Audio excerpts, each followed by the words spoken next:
Now, I'll quickly give you some background of her. For her, she represents Congress from New Mexico, the 2nd Congressional District of New Mexico, and she is in her first term.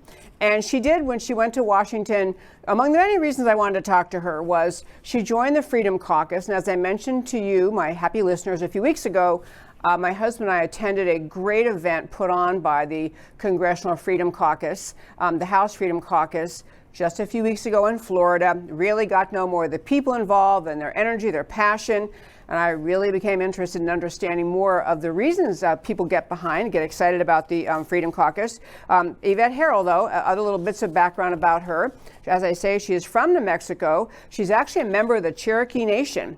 She's also one of a large class of Republican women who joined Congress this year. This big class of Republican women kind of took Washington by surprise, and certainly took the left-wing pundits by surprise, who tried to argue that most women vote on the American left. Not true. We're going to talk with her about why she ran for Congress, why she likes the House Freedom Caucus, why she joined it, and a lot of other things related to her representation in Washington from the state of New Mexico, 2nd Congressional District. So without further ado, let us welcome Congresswoman Yvette Herrell. Well, good afternoon. Thank you for having me. It's an honor. I am so glad you're available. This is just going to be really fun. I love reading about you today, getting ready for this interview. So I'm just going to quick start with, I know you had, prior to the time you served in Congress, you served in the New Mexico legislature. And so you've had some experience in the New Mexico House of Representatives for 8 years, 2011 to 2019. So why would a nice person like you, why would you want to run for Congress? What drove you to do that? You know what? It's really it's about my heart for serving people, and my story is not unique. You know, I got into more into politics after 9/11. I think many people across this great country knew that fundamentally our nation was changing. So I wanted to get more engaged, and of course I got involved in the local party and so forth, and then ran for the House seat. And I understood that right away it was about, number one, relationships. It was about protecting our shared values.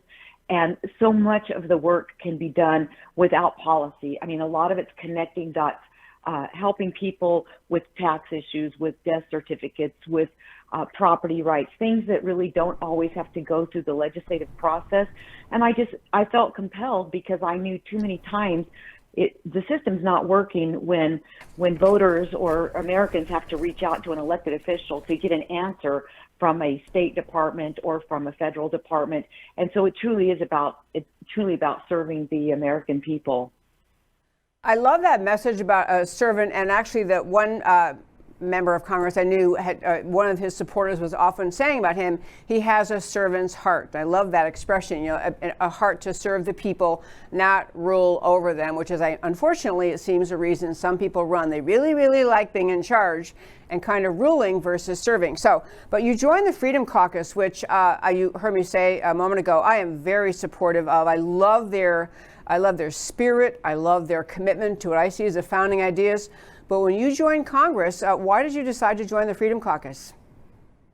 Well, it was just a no-brainer for me. I ran, obviously, for this seat in 2018 and had members of the Freedom Caucus. And the one thing I always told people, I said, listen, they may not always be on the side of the administration.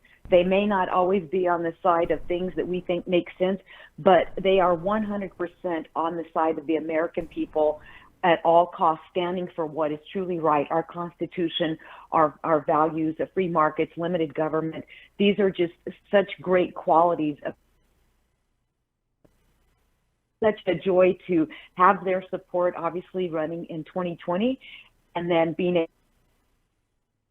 proud of Freedom Caucus. And I couldn't be more proud to be a part of such an elite, I say elite group of individuals, because these the ones, the patriots, if you will, that are putting the Americans first. And that is missing in Washington, D.C. As you know, you see what's happening with everything. So it's just really pleasant to be with like-minded people and in a group of folks that really understand what makes our country so special and our Constitution.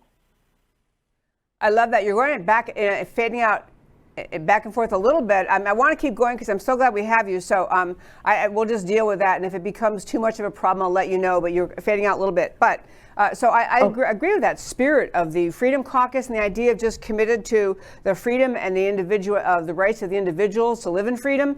And that gets lost sometimes in Washington as they're juggling policies and debates and trade-offs and legislation. People say, no, this is my voice. But I also think it's a brave thing to do because I know that there are some people in media and in politics who look at the Freedom Caucus as kind of the troublemakers, the ones who won't just go along with leadership. Whatever leadership says, that's what you're supposed to do. But to me, that is kind of, it is almost like being a servant to the ideas that you said you would represent. So love that spirit of it. If you say anything more with the Freedom Caucus, go ahead. Otherwise, I want to launch into what is a story in the border in New Mexico. But anything else you want to share about the Freedom Caucus? No, it's just exactly what you said. And they really are viewed in different ways by some people. But sometimes when you stand up for what's right, you get that label, and that's okay. Well, I love that attitude. Okay, so you represent New Mexico in Congress, and obviously we have a massive controversy on America's southern border. I looked it up before I came here, and now I'm not even sure if I remember the number correctly, but I think there's about 108 miles or so of the state of New Mexico bordering on the country of Mexico. Is that about right? Yes, 180 miles. 180. Okay. And so the district, just to give the listeners some idea, this particular district, it's the largest one in the country that's not an individual state. So it goes from the Arizona border to the Texas border, and then literally half the state, the whole southern half of the state. And so certainly the border plays a big part of the district.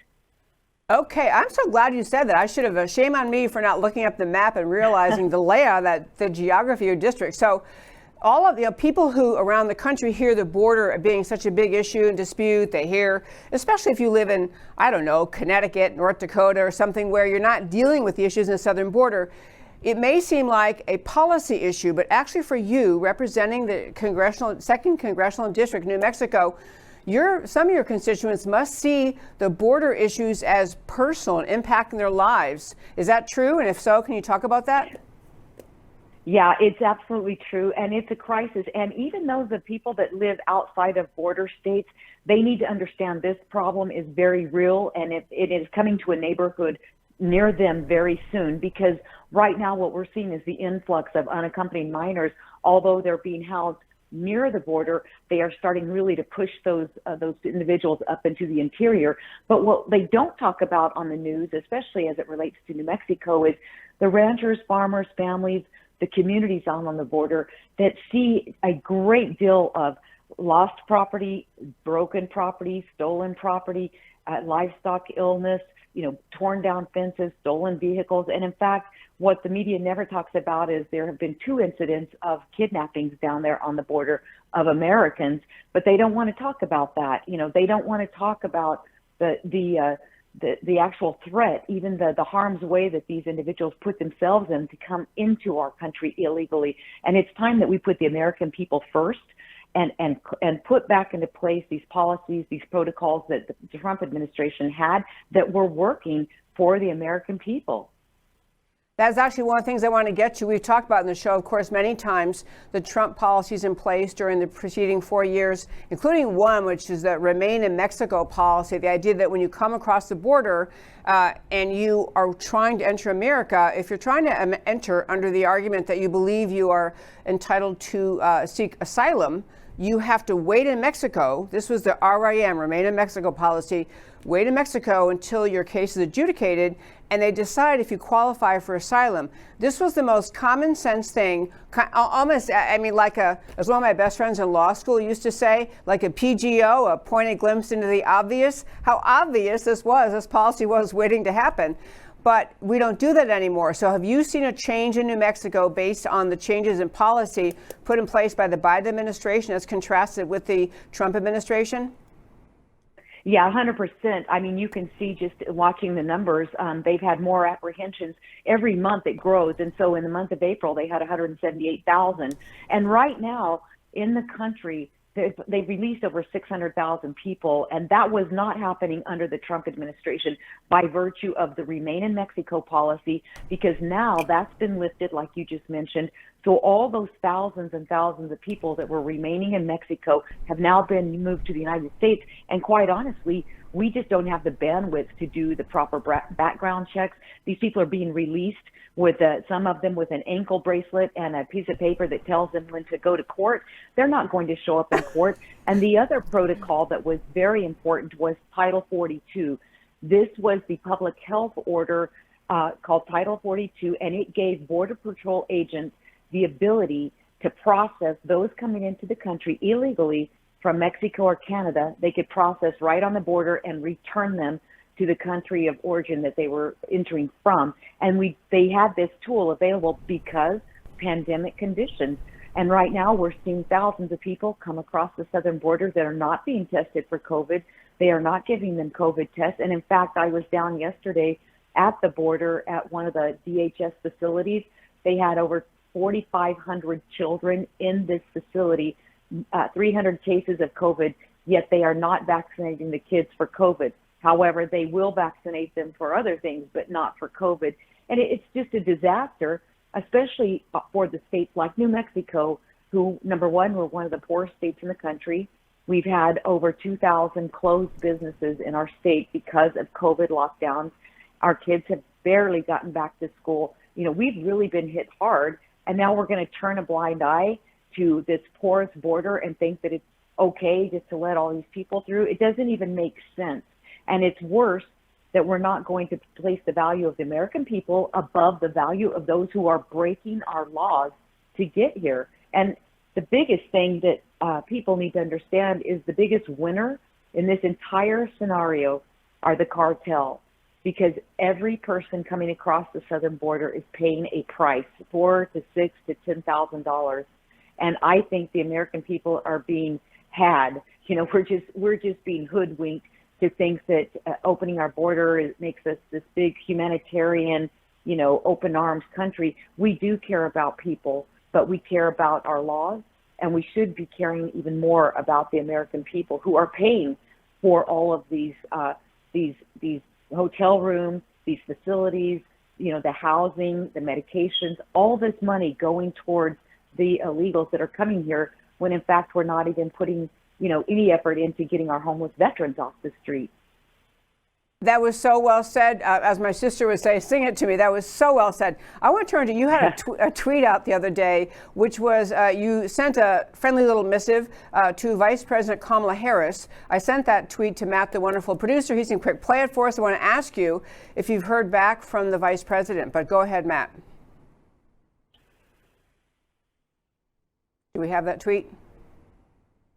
Vice President Harris, we do have a crisis at the border, and that's why I'm inviting you to come to New Mexico so you can see it for yourself firsthand.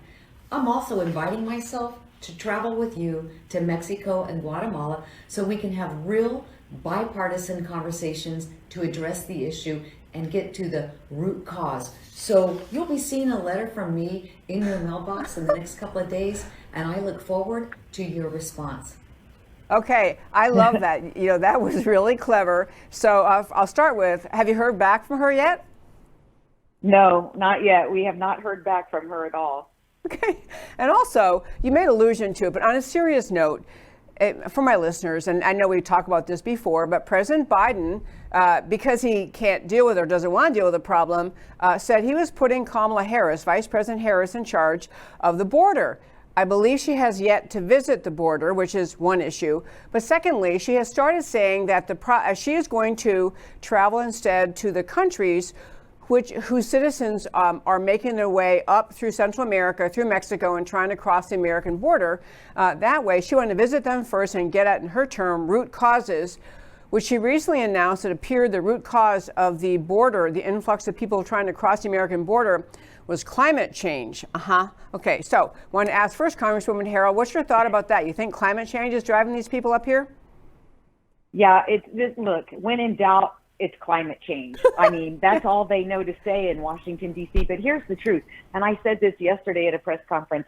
This is cruel, this is costly, and it's cowardice that our administration will not admit we have a crisis at the border.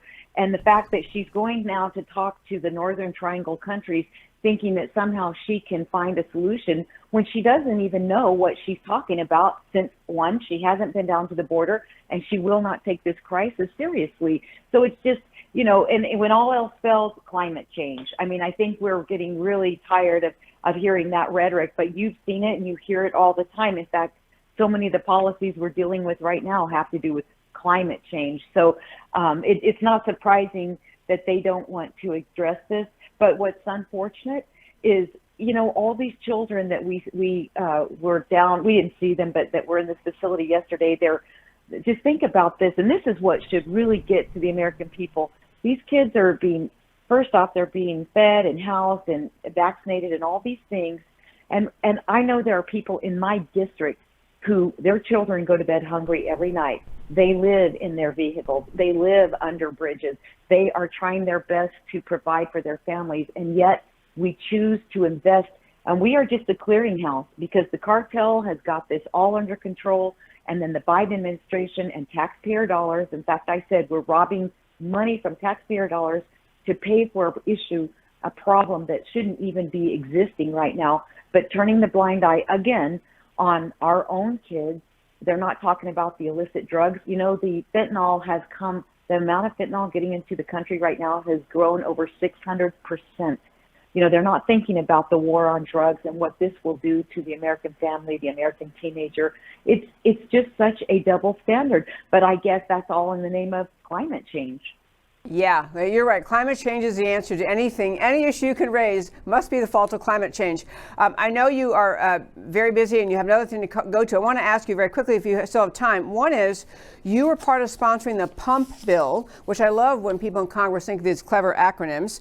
PUMP being pausing unrelenting markups on petroleum, basically suggesting suspending the federal gas tax at this point, given how high gas prices are. So first of all, did you get any Democrat co-signers? And second of all, is that bill going to go anywhere? We have not gotten any Democrat co-sponsors yet. I don't know if it will or not, but certainly I think the American worker, the Americans right now have been through so much over the last couple of years, and we've just piled more debt on top of our future generations. This would simply take that 18.4 cents per gallon off of their, they can save it at the pumps. We won't let them pay that for 6 months. I mean, it has a sunset. It's a 6-month bill. It would only be for 6 months once enacted, or until all the mandates are lifted in terms of these masks, these mandates in terms of the COVID, whichever is longer.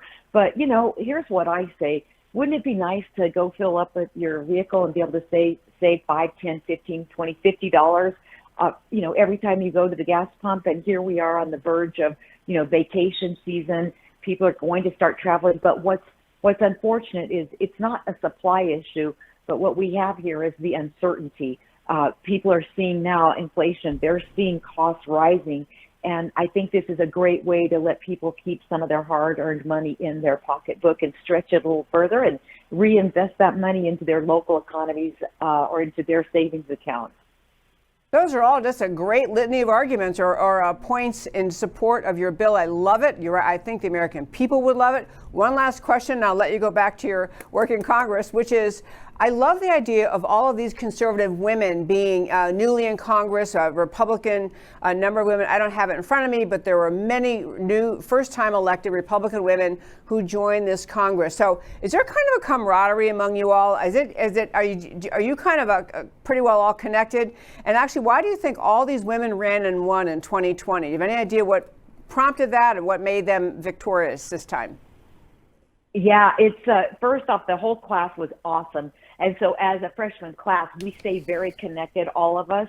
But the idea that so many women ran, it's incredible. And I think what prompted women to run is just to realize that it's time we start standing up and be the voice and stop going along to get along. And I think a lot of these women, and the backgrounds on all the women, are so diverse and different. I mean, everything from pharmacists to doctors to business owners to grandmothers to, you name it.